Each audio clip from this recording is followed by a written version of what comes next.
It was the year 2196, and humanity, having reached far into the stars, now stood on the brink of exile from the Intergalactic Concord, a union of over 70 advanced civilizations that had once welcomed Earth as a young but promising species. After decades of both cooperation and tension, the human race found itself on trial, accused of environmental negligence, AI weaponization, historical violence, and repeated violations of ethical protocols that had been signed in Geneva, Berlin, and later reinforced at the Unity Accords on Mars. The final decision would be made aboard the orbiting Galactic Concord station, a vast council chamber floating in the Oort cloud, lit not by artificial light, but by the pulses of distant quasars. Two representatives were allowed to plead humanity's case.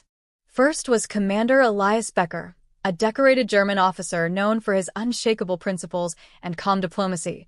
Beside him stood Dr. Sarah Whitmore, a former U.S. president turned planetary ambassador, carrying the emotional weight of representing 8 billion voices. As they entered the chamber, a massive dome where the atmosphere shifted to adapt to each species' biology, their footsteps echoed across the silence, met by cold stares from reptilian judges, crystalline emissaries, and gaseous life forms flickering in translucent containment fields. The presiding leader, Archlord Verax of the Zenithar Empire, whose species had seen stars die and galaxies reborn, spoke with the gravity of millennia. Your kind has burned your own skies, enslaved your machines, twisted knowledge into fear, and turned unity into division. Why should Earth be trusted with access to galactic knowledge? Elias did not argue. Instead, he placed an ancient, weathered oak box on the platform. Carved in Bavaria, he said softly, by a blind artisan during humanity's darkest hour in World War III. He opened it, revealing not a weapon, but a simple audio recorder. With a nod, he pressed play. The hall filled with Beethoven's Ninth Symphony, echoing across the chamber in a timeless chorus of joy and longing, a melody composed in silence by a deaf man centuries ago, now whispering through the void. Then came the voice of Martin Luther King Jr., declaring, "I have a dream," followed by whispers in Urdu, Swahili, Japanese, French, lullabies from mothers across the earth, recorded by a satellite listening quietly in orbit. The room did not move. Then Sarah spoke, her voice steady but vulnerable. "Yes, we've made mistakes. Horrific ones.